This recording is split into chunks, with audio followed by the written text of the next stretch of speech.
What's up, everybody? It's Gomlet, and welcome to my first competitive metagame challenge of the post-M20 metagame. So, there's not a whole lot of established metagame going on right now with M20 because the set is so new, so I'm very interested to hop into this and see what kind of decks people are playing. I'm not very good at Standard, nor am I a particularly well-versed player in Standard. I just like playing fun, weird decks, so don't expect incredible gameplay here, but do expect an interesting deck that I like quite a bit. This is a list that I got off of AetherHub, because I'm not, again, the format is so new, I'm not really confident in making my own kind of brews and changes to this kind of list, but this is definitely the kind of list that I want to toy around with in this format until the new set comes out and rotates GateShift out. But yeah, this is a really fun deck. This is called GateShift. It is basically those old Guildgate-style ramp decks. It takes the shell of that deck and mixes it in with a little bit of combo with Scapeshift and Field of the Dead. So the combo is that Field of the Dead says whenever a land enters the battlefield under your control, if you control 7 or more lands with different names, create a 2/2 black zombie creature token. So the combo is that you can use Scapeshift and sacrifice any number of lands. Ideally, it's got to be 7 or more. If you sacrifice 7 lands to your Scapeshift, you can then search for Field of the Dead along with 6 other lands of different names. And because they all enter the battlefield at the same time, Field of the Dead will see all of those 7 different lands entering the battlefield and create 7 2/2 zombies. And it's even better if you can Scapeshift with 8 lands out, because then you can grab double Field of the Dead, which will mean that 2 Field of the Dead means you get twice as many triggers. You got to make sure your other 6 lands are different. But that will net you 8 times 2, so 16 2/2 zombies, and that should almost always be enough to end the game. So it's definitely a very interesting, very fun deck. It's got the core of basically my favorite old Standard deck, which is just gate decks. Those are just your basic ramp decks. The core of it is just a bunch of guild gates in the mana base alongside 4 Growth Spiral and 4 Circuitous Route as your really good ramp cards for your gate decks. And then the other payoffs for playing a deck with a lot of gates are stuff like Gates Ablaze, just as a nice, cheap Wrath to stave off the really aggressive decks. Guild Summit to draw a lot of cards and keep you up with card advantage. And Arcway Angel to get you back in the game if you've been getting beaten down by aggressive mono-red style decks. Dropping an Arcway Angel to gain a bunch of life can usually get you right back into the game. So, a very fun deck. It's obviously running Risen Reef for some more ramp. Teferi, because Teferi's just so good, man. Everybody runs Teferi. And because Teferi is a really, really good thing to draw against control. Because if you can have a Teferi on board when you cast your Scapeshift, you just know your Scapeshift is not going to get countered. So, that's a really nice combo right there. Cavalier of Thorns, another new card that's going to this deck. This card is kind of perfect. It's a 5-mana 5/6 that, when it enters the battlefield, reveal the top 5 cards of your library, pick a land from among them, and put it onto the battlefield and the rest into your graveyard. So first of all, it gives you land selection of making sure that you hit a land that you don't already have on the battlefield, just towards getting your 7 different lands for Field of the Dead. And when this card dies, you can exile it to put a card from your graveyard on top of your library. And that kind of effect is very powerful in a combo-style deck. Like, if this thing dies, if it gets Kaya's Wrath, and you know that your opponent's going to be tapped out next turn, or they don't have a counterspell up, you can then exile this when it dies to bring back a Scapeshift from your graveyard, for example, so that you can just Scapeshift next turn. So, very nice, very cool new card there. Golos, another really cool new card. 5 mana for a 3/5 when it enters the battlefield. Search your library for any land card, put it on the battlefield tapped, then shuffle. So this can obviously search up your Field of the Dead if you want to start making some zombies later. It can search up a Plaza of Harmony if you're just getting beat up and you need some life. And it can search up just whatever colors you need. So very nice card alongside the secondary ability to give you something to do with your mana late game if you just top deck this with nothing else to do. You can put 7 mana into it to basically draw 3 cards and cast them for free, so very cool new card as well. And the sideboard has a lot of new cards as well. Basically, all of the green, blue, and red cards that care about specific colors, just the cards that are really good against certain colors. Veil of Summer is incredible against Esper Control. This card can basically let you draw a card and counter a Thought Erasure, draw a card and counter Vraska's Contempt, draw a card and counter a counter spell. It's just counter target spell, draw a card against Esper decks a lot of the time. This is just very, very good. Aether Gust. It's really good against your more Gruul-style aggro decks, obviously. It's good at putting one of their big, scary permanents back and making them play it again next turn, so it definitely slows them down quite a bit. It's also fine against Mono-Red if they're one of the builds with a lot of Experimental Frenzies or Chandras. Just being able to basically counter that card for a turn can buy you some time as well. Cerulean Drake, really good against Mono-Red. This thing just comes out and blocks things forever, so it's just a really good chump blocker, along with the ability to counter one of their burn spells later. Fry, obviously against white-blue. Deafening Clarion, obviously another little Wrath-style, Gates Ablaze-style card if your opponent is very aggressive and you need more ways to kill them.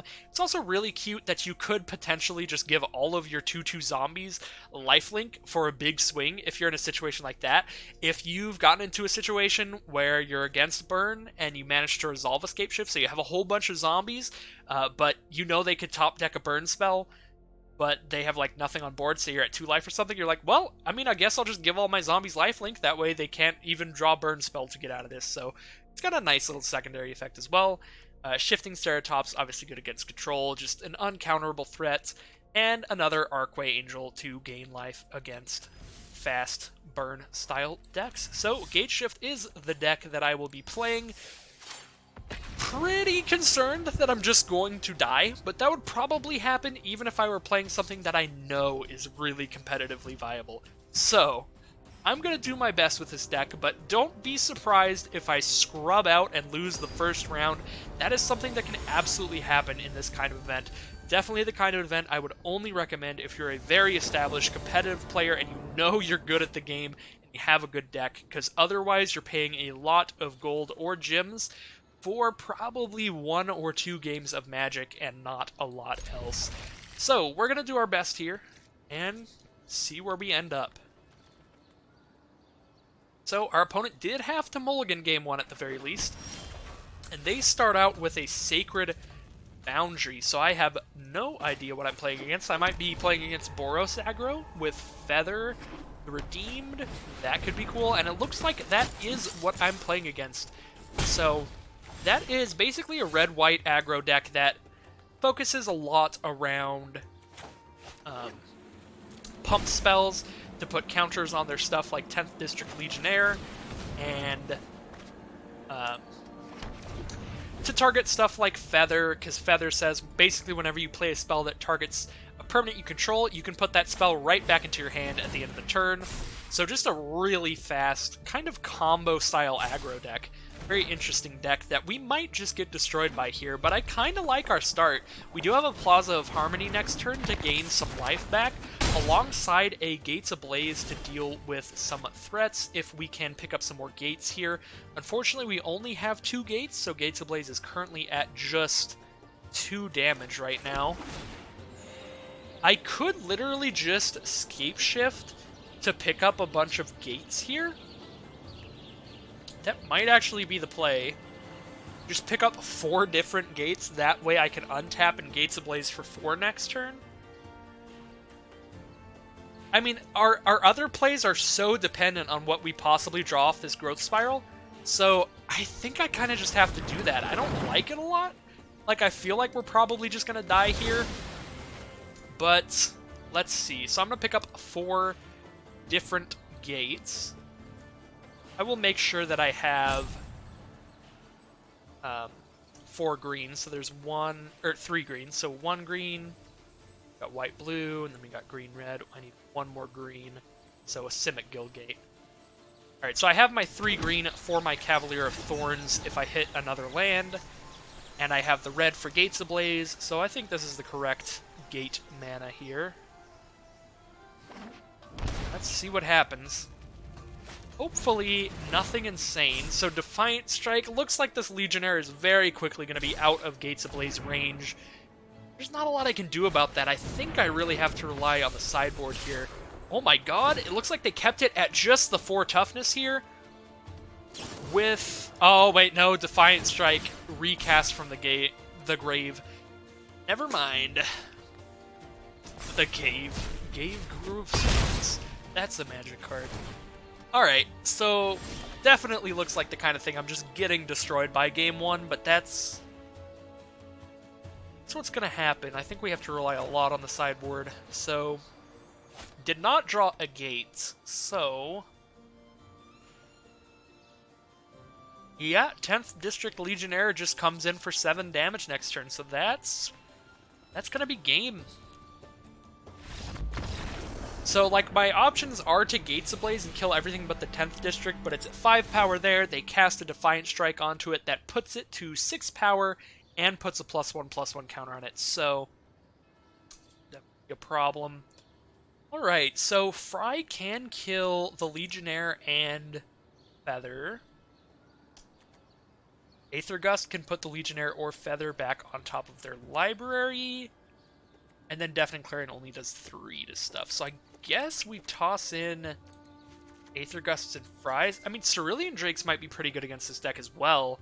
Because that's something that they probably don't run a lot of removal. Especially not non-red removal. So this can probably just block their stuff no matter how insanely massive they make it. I don't know if they have anything that gives Trample in their deck. I think that they just focus on making stuff really, really big. I don't know. I'm going to try out the Cerulean Drakes. We'll see what happens here. Hopefully just running these random early game cards here can stave them off a little bit better. I think we just drop the Cavaliers. They're just a little too slow. Drop a Golos. And Risen Reef, since it's on the ground, isn't the most insane blocker, so maybe we just drop the Reefs. It's nice as they are, just as like another ramp-style card. I don't think they're going to be blocking a whole lot. Like Chump style, so I think we'll go with this. Hopefully this works a little bit better. Let's see. Maybe I'm supposed to just take out a couple of those Angels there and keep in the Risen Reef. We'll definitely see.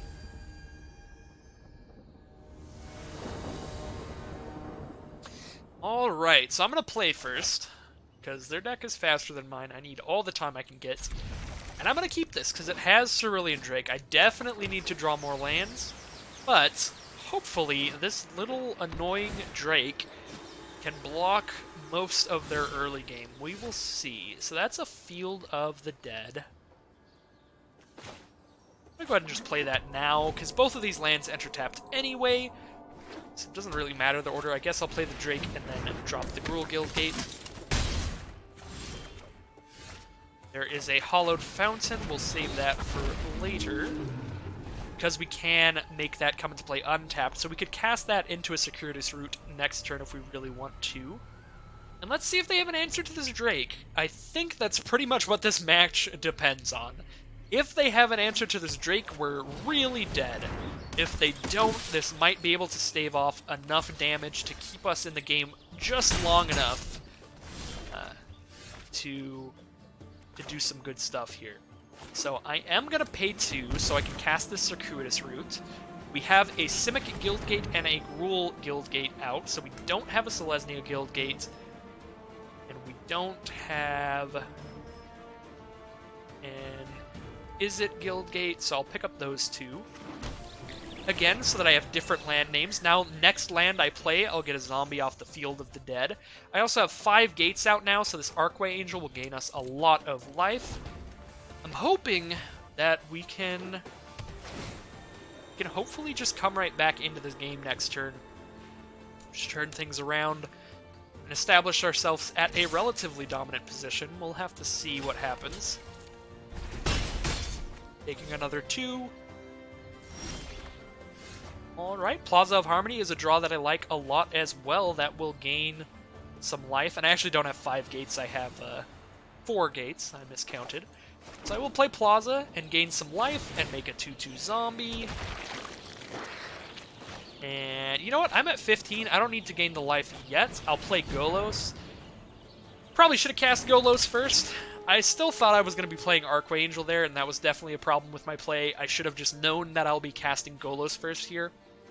So by casting Golos, we can go ahead and pick up the second Field of the Dead and start trying to win by just making a bunch of zombies and getting around their couple of dudes. So they're going to kill Golos immediately, which doesn't really matter, because I'll have 2/2 zombies to just trump block. He's mainly here just to pick up the Field of the Dead and make me some more zombies. Let's go. Yeah, if I were smarter about that, I should have 4 zombies out right now instead of just the 3. So in the future, that's definitely something to think about. So now, literally any time that we play a land, we get 2 zombies. So hopefully be enough to kill them this game. Alright. I'm going to block there and just take whatever else is coming in. Another Golos. Alright. So do I want to draw a bunch of cards or just gain a bunch of life? So if I cast Golos, I have 3 mana left up. That's not quite enough to play the Angel as well. At 12 life, I think I'm just going to draw a bunch of cards this turn. And block all of the damage I possibly can with my zombies this turn, just to make sure I survive. Next turn I can play Archway Angel, have a loaded hand, and a bunch of life. So I think we should very well be getting to a position where we can crack back for lethal. They will be gaining 5 life a turn. I don't think that's going to be enough for them, though. Especially if we draw into our GateShift. If we draw GateShift, the game's just over immediately. Not quite immediately, because our stuff doesn't technically have haste, but very quickly. Let's actually just see how much they can do here, because I'm interested. They probably have something to just give it protection from black, but I want to see how big this Legionnaire gets. Oh, they're not going to make it big at all, so they're trading it for 1 zombie just to gain the life off of their Splendid Angel, so I'm a big fan of that. Aether Gust can put the other Legionnaire on top of their library. We have Growth Spiral here. Let's just go for it, man. Let's get as many gates out as possible, draw some cards, and then drop down this Angel. And that should be more than enough to just get them here. So, yep, we've played as many gates as we can this turn. So now we're going to drop down the Angel, gain a bunch of life, come in with these zombies, and should hopefully be good enough. Right. So we're not really like comboing off insanely this game, but this is just showing that we can also just straight up make a bunch of zombies and try to win that way. The Lyra is a pretty big problem. I think we kind of have to just Gates Ablaze now. But that's fine. I will chump block since I'll be Gates Ablazing. Was definitely hoping that I could get around all of their lifelink with these zombies, but instead, we're just going to kill all the creatures. And then make more zombies and win that way. And now they have 1 card in hand. We're going to have a Teferi on board. We're going to have a Circuitous Route for even more zombies. You'll thank me later. We're kind of just going off. Again, not the straight-up, just immediate going off GateShift style thing, but, I mean, this is pretty close. This is pretty degenerate. Pretty fun deck, so I'm going to just make my next thing have... That's more like it. Instant speed, just in case. Can't even cast anything anyway. Looks like they have a feather. And there's the scoop. So we're going to game 3.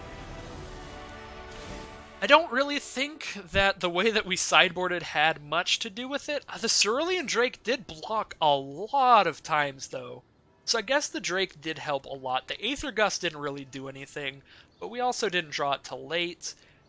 Fry would have been very nice. That could have just killed that Lyra.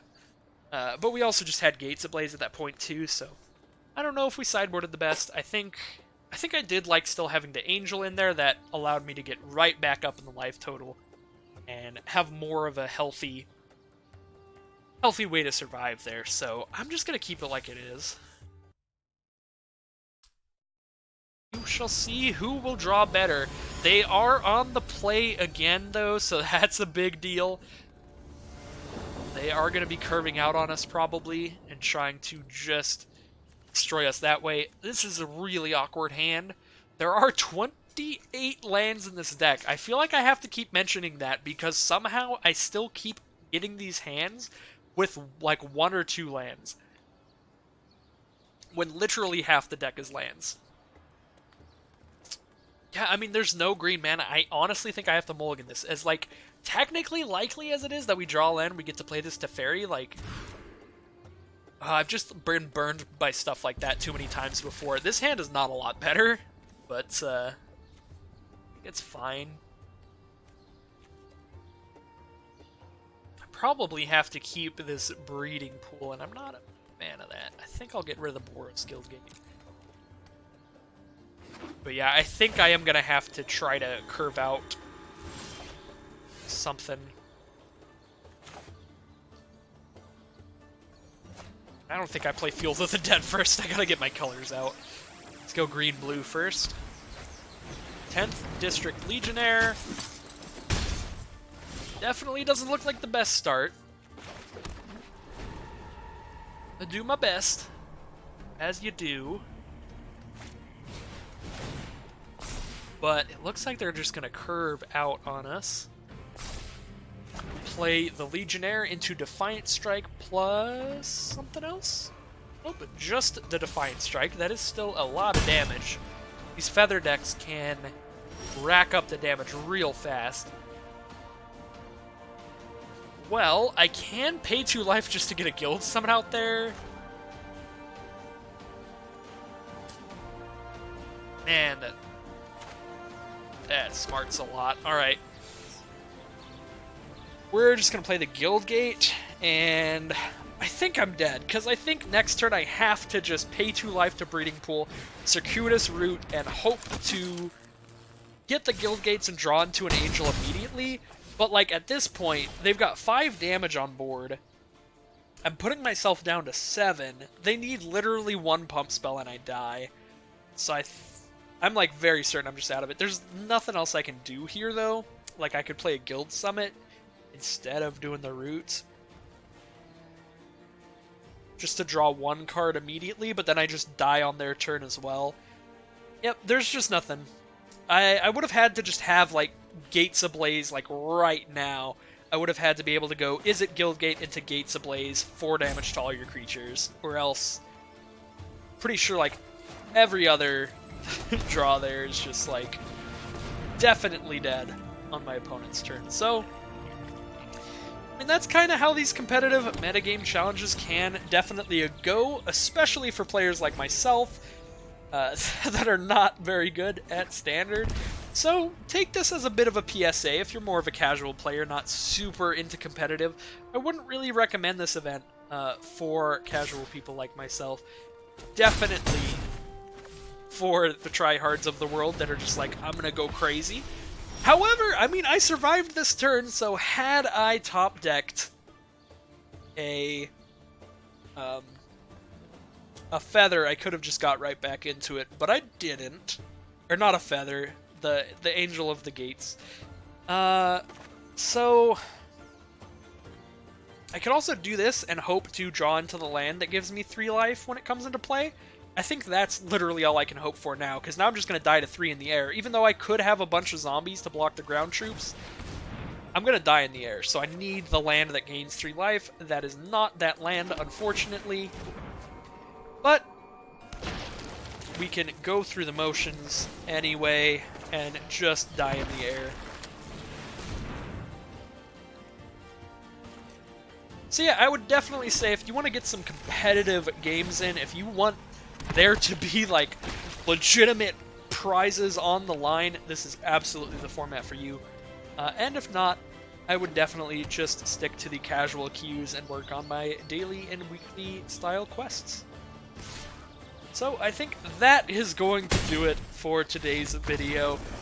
Not the best run, but that's kind of what you sign up for in the event that kicks you out after 1 loss. So thank you all for watching. Sorry the deck did not quite operate at peak performance.